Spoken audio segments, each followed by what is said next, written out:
And how long have you been doing the manifestation stuff?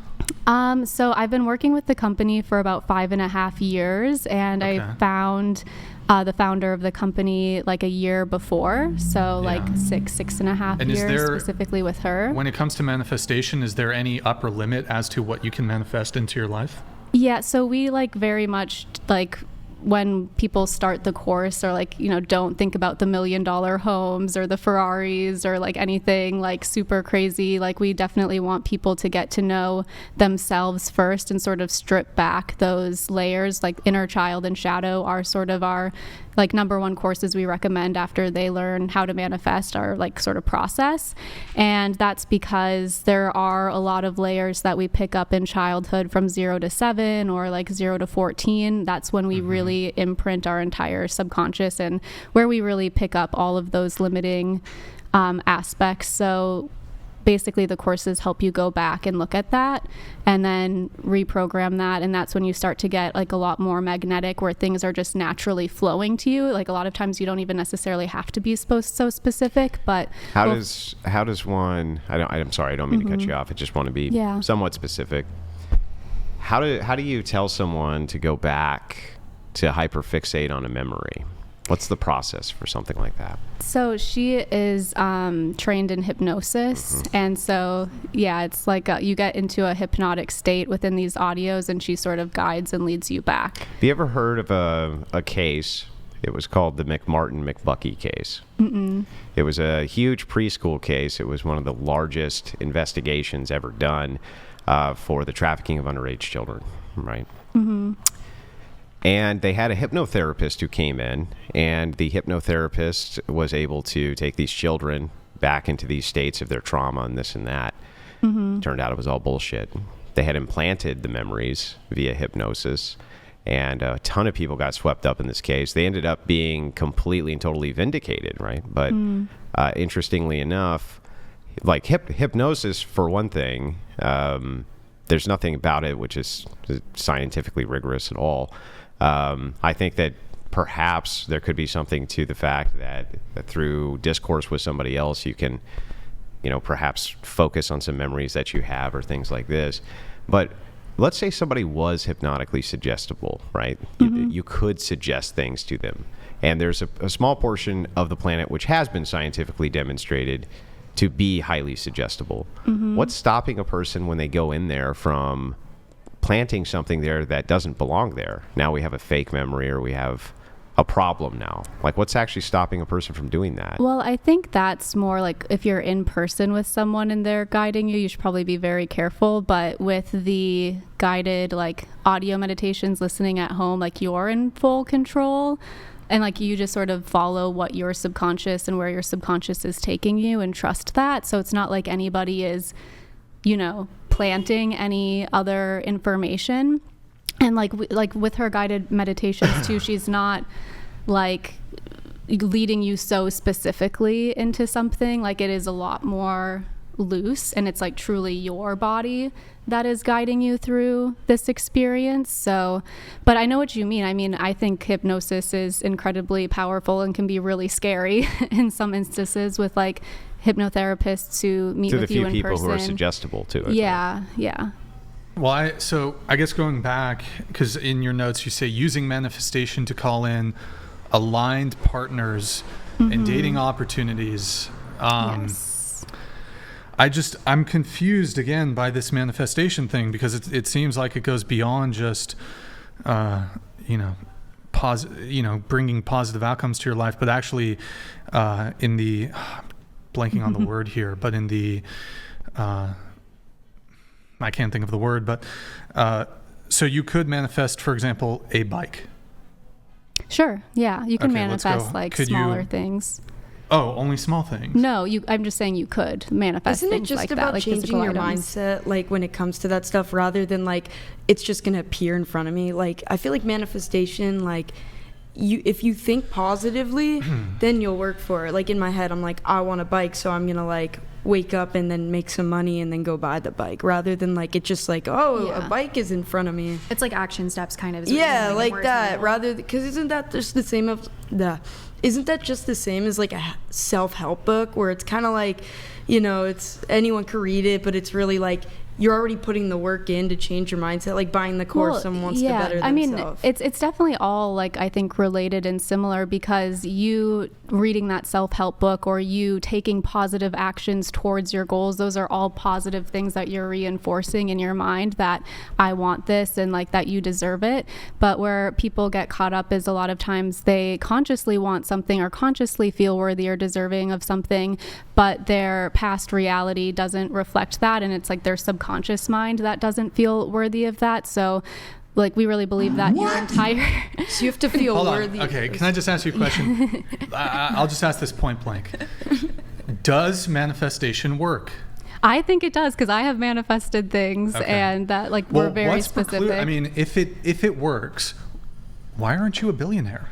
Well, I mean, I have like so Because she doesn't want to be.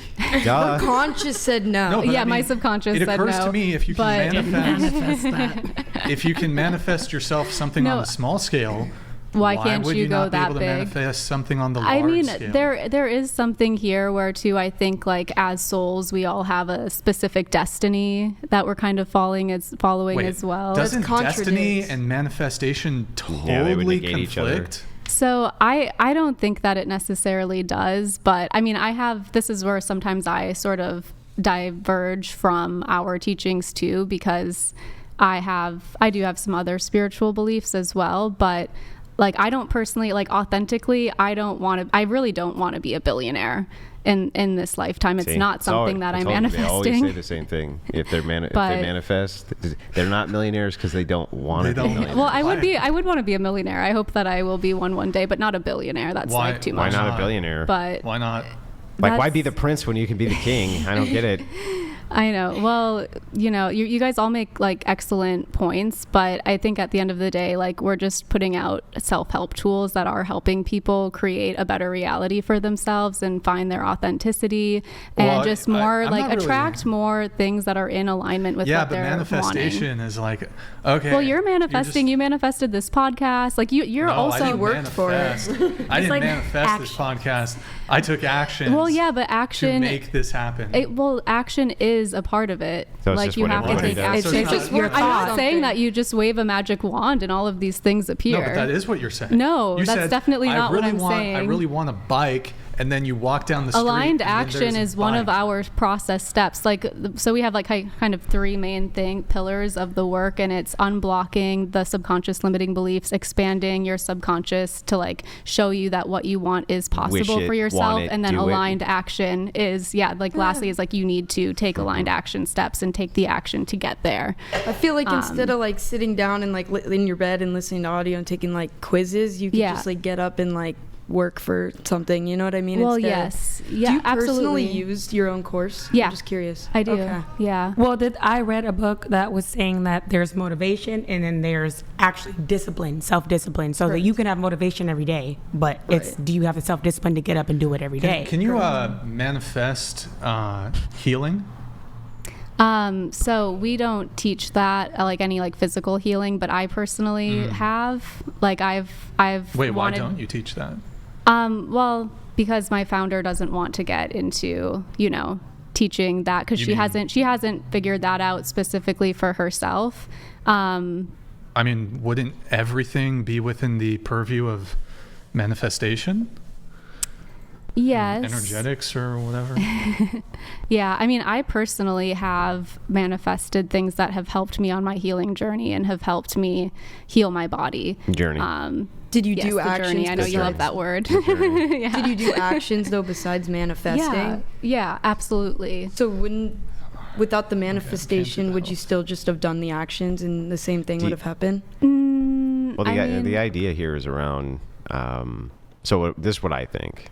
I think that the conflate, it's a word concept fallacy. So when I talk to witches and warlocks and anybody who's invested in alternative theories of reality is what I would say.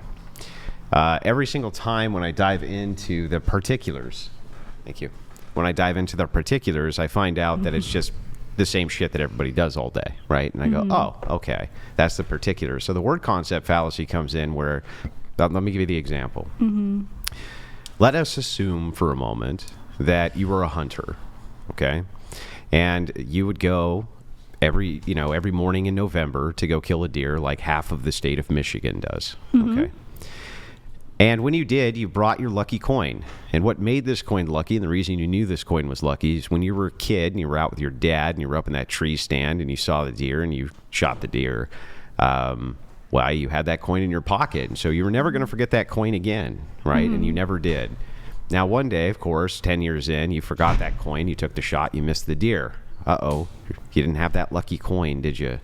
Now you go home. You get that lucky coin. You go back out. And of course, well, like magic, you take out the deer.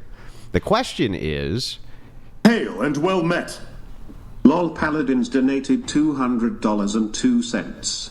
I manifested myself a hard, highly specialized and skilled job that I work 40 to 48 hours a week showing up for the past 20 years so that I could afford to support this podcast better than woman prattle.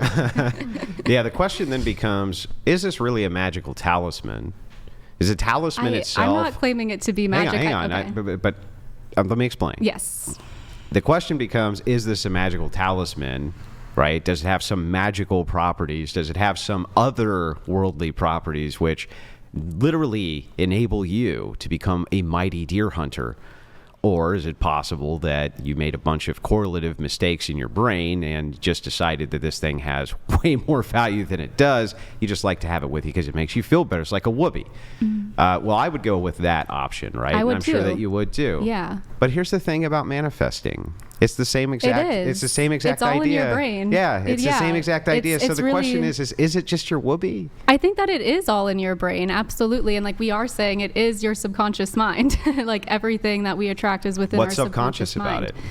Well, I mean, obviously there's things that come from our subconscious that then bring into our conscious awareness, but subconscious is a lot of things that we obviously don't have that awareness for. So like there are a lot of people who hustle and work their asses off and like work so much and like they're taking all of those actions, but yet they are still met with the same cycles and patterns or don't find the success that they're looking for.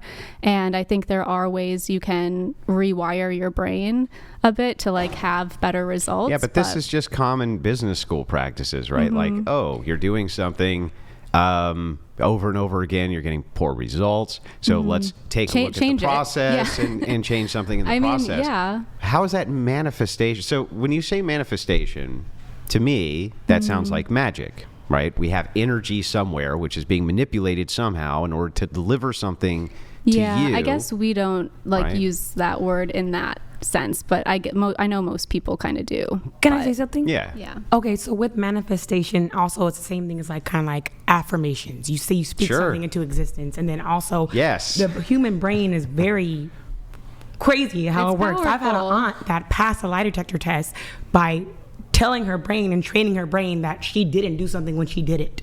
You can make yourself believe you Lie didn't do detector, something. hang on. Lie detector tests don't work. Well, They're I don't know, but they're completely inadmissible There's people in that are court. like are in the army and stuff that Polygraph they can tests still- do not work. They're trained to pass it. What happens is the post-test interviews, the interviewer is trained to trick you into saying, why is it that you failed this question, this question, this question, in order to get you nervous enough to make mess confessionals. along, yes. The polygraph test itself has never been a scientifically rigorous test, which is why they're totally inadmissible in court and they're nonsense. So when you say somebody trained themselves to beat a test, which everybody can beat, right? Not everybody They really just makes worked it. online, so their nerves weren't up to Well, if I'm saying test. like they ask you like, oh, what color is my shirt? Oh, it's green. Oh, what is this? Oh, like it's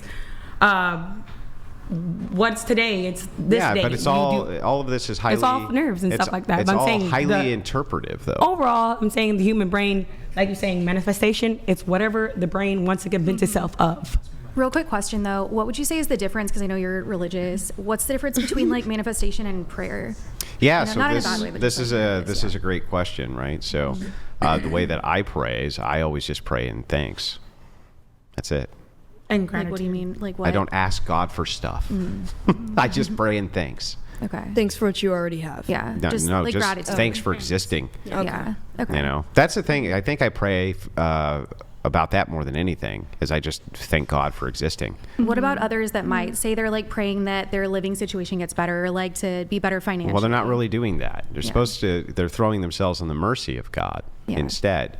In fact, it's the exact opposite of trying to control the will. It's doing the exact opposite. It's instead putting your will over to God and God's mercy. So he would be the guider here.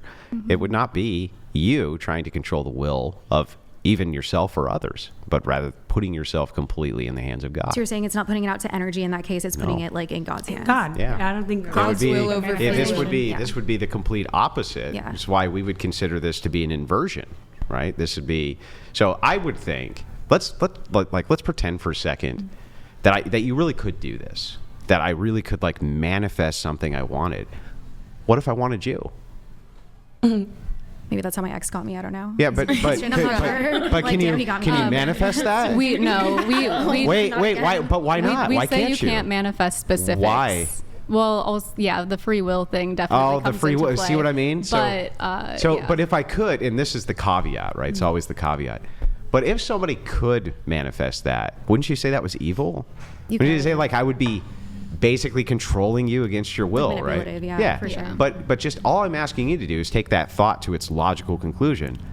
If I wanted that cup you had, if I wanted that pin in your pocket, if I wanted the dollar in your, it's all the same thing, isn't it?